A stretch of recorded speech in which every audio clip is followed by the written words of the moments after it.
네, 본격적으로 발표를 하기에 앞서 주최 측에게 이렇게 중요한 회의에 초청해 주신 점에 대해서 감사의 말씀 전합니다. 그리고 또 한 박사님, 저를 이렇게 함께할 수 있게 해주셔서 감사합니다. 저는 무형문화유산에 대해서 말씀을 드릴 예정인데, 무형문화유산에 관한 담론은 기억의 문제에 기반을 두고 있다는 점입니다. 이는 오늘날 학계뿐만 아니라 대중문화계도 큰 관심을 갖는 주제입니다. 예를 들어서 미국에서 컵케이크와 마카로니 그리고 치즈에 대한 새로운 맛의 발견은 이들 음식의 미식적 관점의 매력이 아니라 과거의 것에 대한 편안함과 역사에 대한 사회의 열망과 관련이 있습니다. 본질적으로 이러한 음식이 불러일으키고 또 상상을 통해 되살려내는 과거의 향수와 추억에 관한 것입니다. 추억과 기억에 대한 우리의 집착은 대부분 그 기억의 취약성을 알기 때문에 생기는 것이며, 이 취약성은 우리가 살고 있는 대량 이주의 시대에 강조되고 있습니다. 이란계 미국인 작가 로야 하카키아는 최근에 자신의 회고록에 사랑하는 것들과 가지고 있는 모든 것을 포기하고 난민이 되는 순간 기억만이 자신을 가질 수 있는 것이 된다라고 적고 있습니다. 현재 전 세계적으로 7천만 명 이상이 어쩔 수 없이 자신의 고향을 떠나고 있습니다. 약 2초마다 한 사람이 자신의 고향과 생활에서 쫓겨나고 있는 이 세상에서 이탈, 이주. 또 불화는 연결성과 상호 의존성만큼이나 우리 삶의 경험의 한 단면이 되고 있습니다. 망명 상태는 불행하지만 부정할 수 없는 현대적 특성 중 하나입니다. 심지어 생생한 기억 속에서조차 아시아는 격동의 역사를 공유해왔습니다. 식민지와 내전, 전쟁, 대량 학살, 그리고 여타의 다양한 재난은 대규모 해체라는 위기를 초래했습니다. 200만 명 이상의 베트남인, 캄보디아인, 그리고 라오스인이 전쟁과 혁명의 여파로 고향을 등지고 도망쳐 나왔습니다. 그리고 그 이상의 동남아시아인들이 우리가 이야기하는 것처럼 다양한 이유로 또 여러 상황으로 인해 끊임없이 살고 있는 곳을 떠나고 있습니다. 캄보디아의 대량 학살은 이제 아시아와 또 실향민사에서 분열된 캄보디아의 문화적 기억에 깊은 상처와 파괴적인 영향을 남겼습니다. 전쟁과 대량 학살의 외상이 없어도 세계화, 근대화, 그리고 도시화는 그들의 유산에 대한 전통적인 지식을 계속해서 제거했고 특정 기억을 하찮은 것으로 만들어 잊어버리게 했습니다. 몸이 떠나가면 기억은 어디에서 살게 될까요? 음식은 항상 고향과 유산을 의미합니다. 이주하는 사람들이 지니고 다니는 그 두 가지는 종종 그들의 상상 속에서만 있기도 하지만 간혹 실제로 같이 다니기도 합니다. 예를 들어서 사롱끈 속에 넣어온 특정한 음식을 만들 때 들어가는 특정 품종의 고추 씨앗, 실향민들 사이에 떠도는 여러 냄새와 맛 속에 있는 이런 고향의 기억이 그 하나의 예가 되겠습니다. 음식의 전통이라는 것 자체가 사실상 어떤 소속이나 고향과도 밀접한 관련이 있지만 사회적인 요소와도 밀접한 관련이 있습니다. 그래서 이러한 공간이 어떤 고향으로 바꿔주고 사회적인 그런 요소로 의미를 하게 되는데, 이러한 기억이 교과서와 다른 이야기 속에 남아있지 않는 곳에서 음식 중심의 관습과 의식은 문화적 기억의 저장소입니다. 따라서 문화의 발굴, 보존, 그리고 전승의 중요한 유적지가 됩니다.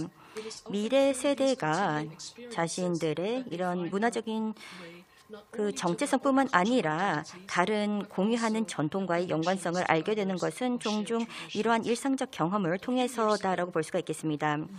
몇 년 전에 유네스코 방콕 사무소는 동남아의 공유 역사에 관련된 매우 중요한 프로젝트를 시작을 하였습니다. 이 프로젝트는 중등 교육기관의 교과 자료 개발에 관련된 프로젝트였는데요. 이후 여러 동남아 국가들이 이를 채택을 하였습니다.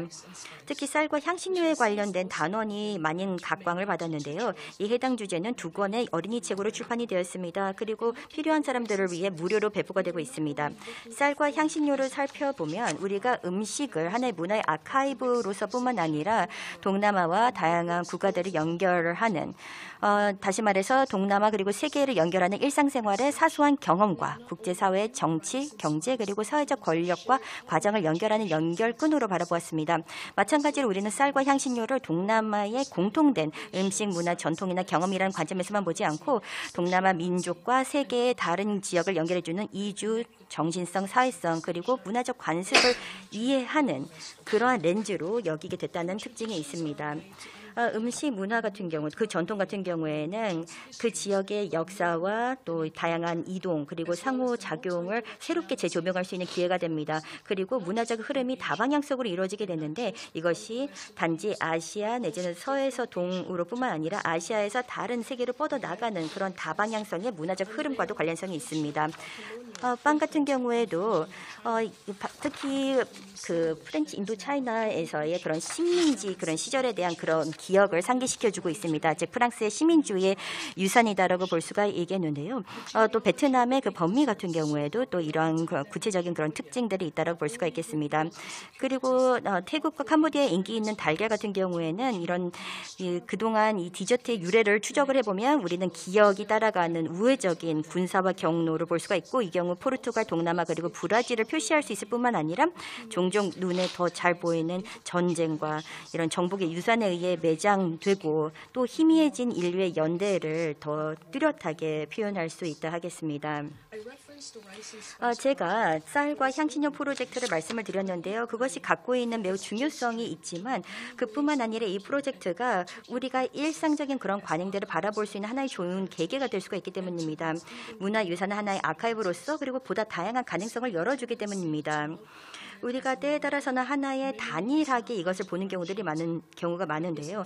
하지만 이 기억이라는 것 자체가 사실상 다양한 요소, 즉 계층, 성별, 세대 등 요소에 영향을 받는 것이 맞습니다. 단일한 것으로 바라보는 경향이 많습니다만 기억은 차이가 없는 것이 아니라 이런 요소의 영향을 받게 되고 여러 다원성 속에서 고려되어야 할 것입니다. 특히나 여기에는 다원성이 중요하다고 말씀을 드리는 이유는 그만큼 중요하기 때문인데요. 하지만 여성들의 그 역할이 매우 중요함에도 불구하고 그런 여성들의 기억 같은 경우는 충분하게 반영이 되지 않은 경우들이 많습니다. 이런 어떻게 보면 이 여성들의 이야기, 경험 그리고 관점들이 거의 기록이 되고 있지 않은데 여성이 중요한 의식을 준비하고 수행하는 중요한 일을 담당하기 때문에 기억을 보유하는 그 사람으로서 그들의 이야기도 매우 중요하다 하겠습니다. 그래서 여성들 같은 경우에는 이런 모든 의식을 준비하는 그런 소소한 부분들을 다 하게 되는데요. 이런 부분들이 제대로 반영되지 않는다는 것이죠. 그래서 쌀과 향신료의 이런 내용들을 보면 상당히 젠더화되어 있는 그런 기억들인데 많은 경우에 있어서 이런 부분들이 제대로 반영이 되고 있지 않다는 점을 확인할 수가 있었습니다. 그래서 알 것이 또 파악해야 될 것이 더 많다는 것인데요. 이 쌀 향신료 프로젝트 같은 경우에는 젠더화된 기억에 대해서 생각할 수 있는 더 큰 계기를 마련한다라고 생각을 합니다. 다양한 스토리와 내러티브와 그리고 일상의 유머를 통해서 포착해야 될 더 많은 중요성이 있다는 것입니다. 저와 같은 동남아 가족 같은 경우에는 이런 음식의 유산이야말로 그 모여에게 전달되는 매우 중요한 여성성의 어떤 가치다라고 볼 수가 있겠습니다. 그런데 사실 여기에서는 조리법만이 우리가 공유가 되는 것이 아닙니다. 저나 또 다른 가족들도 다 마찬가지겠습니다만 그 과정에서 음식의 힐링 그리고 이것이 미라든지 건강을 위해서 얼마나 중요한 역할을 하는지 그리고 카마에로서 또 카마의 여성으로서의 어떤 가치가 있는지에 대해서 많은 것을 배울 수가 있습니다. 우리는 뭐 고령 또 원로들이라든지 또 그 과정에서는 혼나기도 하고 또 다양한 것을 배우는 그런 과정에서 즉 다시 말해서 주방이라는 그런 공간에서 또 따뜻함도 느끼면서 다양한 여성화된 또 젠더화된 그런 문화적인 기억들을 공유하게 되고 전승을 하게 됩니다. 이 외에도 다양한 전통과 그런 관행들이 여성에서 여성으로 전승이 되는 경우들이 많습니다. 그런데 우리가 그 의례 그리고 그 의미 그리고 소위 말하는 이 차우멀룹이라는 그림자에 진입하기, 즉 다시 말해서 크물 여성들이 성인이 되는 그 과정의 그런 의식, 의례에 대해서 우리가 충분히 이해하고 있을까요? 그 과정에서는 또 임신이라든지 출산 그리고 산후와 여러 여성 관련된 케어에 있어서의 타부와 신념에 대해서 우리가 충분히 이해를 하고 있는 것일까요? 제1세션에서는 우칠에 대해서 이야기를 하였는데 제1세션의 주제로서 우리가 락커 관련돼서 다양한 제작 공정에 대해서 이야기를 하였습니다. 그런데 사실상 거기에서 활용되는 그런 내용들이 이 결혼식의 그런 과정에서 또 활용이 되고 있는 또 특징들이 있다는 점이 또 참고할 만한 내용이라고 생각을 합니다. 그리고 캄보디아에서는 실크에 대한 염유도 젠더화된 노동으로서 이 오칠 나무와도 관련성이 있습니다만 이런 젠더화된 그런 특징을 이해할 필요가 있겠습니다. 그래서는 지식과 그런 기억들 같은 경우에는 어떻게 보면 소외된 그런 계층의 그런 젠더화된 기억이 소실이 되는 그런 경우와도 밀접한 관련이 있기 때문에 우리가 기억할 필요가 있겠습니다. 또 여성의 기억들은 단지 문화적인 기억에만 종속되는 것이 아닙니다. 다양한 분야로도 퍼져나간다고 볼 수가 있겠습니다. 역사, 교육, 정치까지도 확대될 수가 있다라고 볼 수가 있겠는데요. 자, 그러면 이후 동남아 여성들 같은 경우에는 그간의 식민주의라든지 전쟁 속에서의 그런 경험과 그런 기억들 어느 정도를 기억할 수가 있을까요? 또 여성들의 타투 같은 경우에는 어떠한 젠더 같은 기억이 담겨져 있을까요? 그리고 동남아 여성 중에서도 최초로 현대 학교에 다니게 된 그런 여성들의 코호트에 대해서는 우리가 얼마나 많이 기억을 할 수가 있을까요? 아시아 사회에서의 선구자적인 역할을 한 여성들은 누구일까요? 기억이라는 것 자체는 사실 불균형하다고 볼 수가 있겠습니다. 절대적인 중요성 체험뿐이 아니라 인식이 된 그런 중요성에 있어서는 사실 불공평한 부분들이 있습니다. 일부에서는 보존이 되고 있고 일부에서는 그렇지 않기 때문입니다.